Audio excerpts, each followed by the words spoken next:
This is the story of John and Abigail Adams, brought to you by the folks at WGBH in Boston. The year is 1776, and for the second time that morning, John Adams wakes up alone. His wife Abigail has once again left his side, not physically, but metaphorically. She's off fighting their country's first war. Well, technically, she isn't on the front line. She's back home in Massachusetts trying to run the household, while also running a farm and managing the estate, while also caring for 2 kids under the age of 5. But she's doing all of that while also trying to manage her husband's career. You see, John Adams is one of the founding fathers of the United States. He's just helped draft the Declaration of Independence, and now he's gone off to join the Continental Army, which means that half the year he'll be with the troops, freezing in the winter without knowing whether or not he'll live to see the next one. And the other half of the year, he's at home, theoretically helping to govern the fledgling nation, but realistically trying to put together some sort of life while still raising his kids and missing his wife. So they're separated, but they're still together. They read together in their love for each other and their shared belief in the new country they're rebuilding. And they're together through their letters.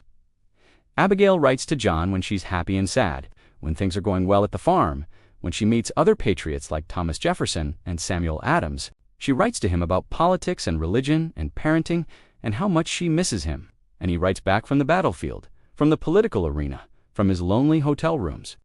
And these letters, hundreds of them, spanning over a decade, tell the story of their marriage, their relationship, and ultimately, in many ways, the founding of the United States. John and Abigail Adams courted long distance. John was a lawyer in Boston, and Abigail was growing up on a farm in the small town of Weymouth, where her father was the minister. And even after they married, that distance remained. John traveled a lot for work, and often Abigail would join him, staying with him in whatever city or state he happened to be in, until one of them got sick of moving around.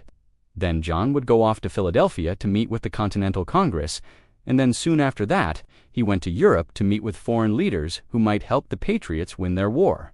And Abigail ran the household and the farm with the help of servants, and sometimes her mother. And it was during this time that the tone of their letters changed from courtship to partnership, from romance to politics. Here's one example. This is a letter John wrote to Abigail in 1774, a year before the Declaration of Independence. It's a cold November day. He's in Philadelphia, and he begins by asking her to forgive him for not writing. But then he dives into the most recent news from the Continental Congress. He tells her about the escalating conflict with Britain, how the British have imposed martial law in Massachusetts.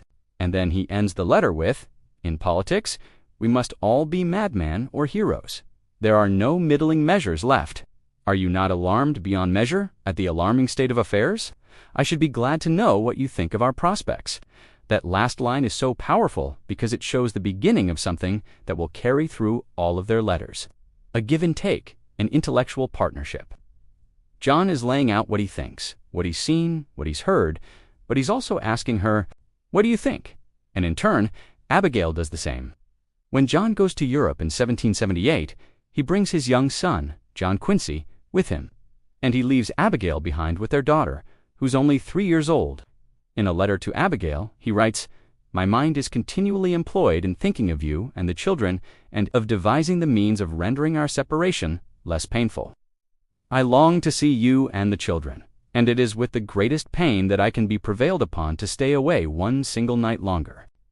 What's so striking about that is how tender it is, how unguarded. The Revolutionary War was all about freedom, yes, but also about forging a new kind of man, a man who could be tender and open and vulnerable, and John is doing that here. He's telling Abigail that he longs to be with her and the kids. He doesn't try to hide it. He doesn't pretend that it's a burden to miss them. He just says he longs for them. But there's another important thing happening in this letter, too, because after talking about how much he misses his family, he launches into a discussion of a book he's reading, A Treatise of Government, by English philosopher John Locke. And he talks to Abigail about how its ideas of natural rights influenced the American Revolution. And then he asks her for her opinion.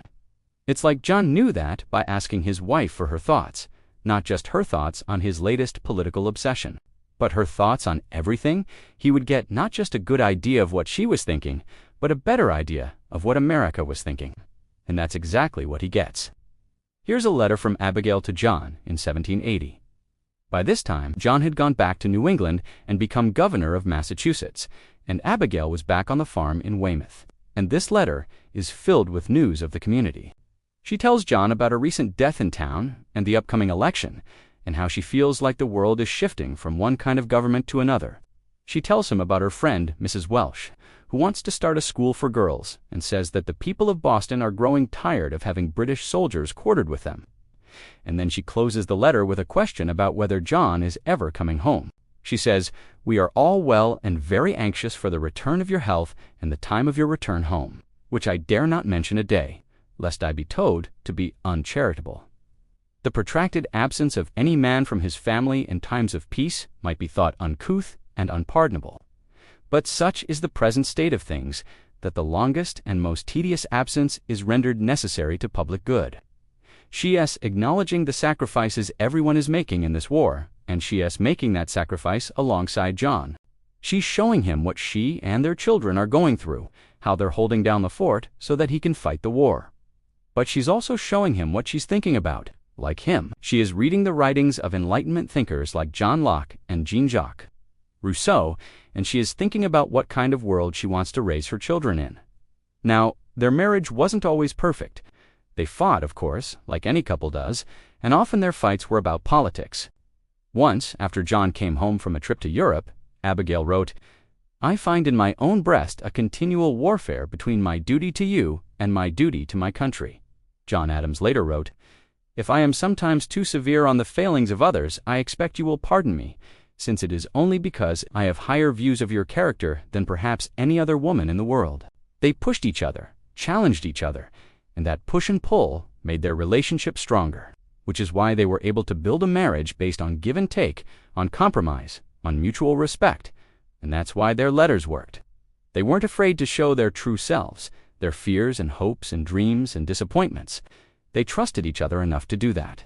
And in the end, that trust and that vulnerability is what allowed them to help build a nation that, despite being founded on ideas, really came down to the commitment of individuals like John and Abigail Adams, whose love story is stitched into the fabric of the United States.